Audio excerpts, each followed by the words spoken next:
तुम्हाला वारंवार गॅस, जळजळ, अन्न पचायला वेळ लागतोय, सतत ॲसिडिटी होत आहे का? हे रोजचं होत असेल तर दुर्लक्ष करू नका. आपण जे खातो, जसे राहतो, तसाच आपला पचनतंत्र मजबूत किंवा कमजोर होतो. पण जर वारंवार ॲसिडिटी, गॅस किंवा जळजळ होत असेल, तर त्याकडे दुर्लक्ष करणे धोकादायक ठरू शकते. या समस्येवर नैसर्गिक आयुर्वेदिक उपाय आणि योग्य जीवनशैली ठेवल्यास तुम्ही कायमस्वरूपी पचनशक्ती सुधारू शकता. आता पाहूया, ॲसिडिटी आणि अपचन होण्याची मुख्य कारणे कोणती?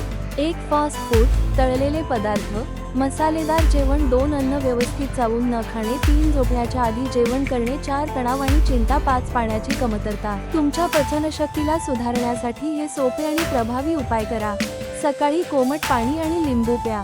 जेवणाच्या 30 मिनिटे आधी अर्धा कप कोरफडीचा रस, ॲलोव्हेरा ज्यूस घ्या.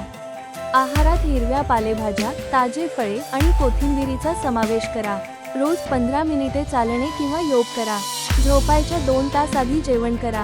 हे नैसर्गिक उपाय तर आहेतच, पण जर तुम्हाला जलद आणि प्रभावी परिणाम हवा असेल, तर शुद्ध कोरफडीचा रस आणि प्रोबायोटिक्स शरीरासाठी फार उपयुक्त ठरतात. 1. फॉरएव्हर ॲलोव्हेरा जेल, नैसर्गिकरित्या पचन सुधारतो, ॲसिडिटी कमी करतो. 2. फॉरएव्हर ॲक्टिव्ह प्रोबायोटिक, पचनसंस्था सुधारते, गॅस कमी करतो. हे 100% नैसर्गिक आणि सुरक्षित आहेत आणि शरीराच्या आतून स्वच्छता करतात.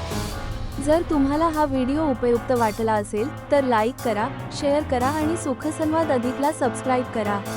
तुमच्या पचनशक्ती सुधारण्यासाठी तुम्ही कोणते नैसर्गिक उपाय वापरता? कमेंटमध्ये सांगा.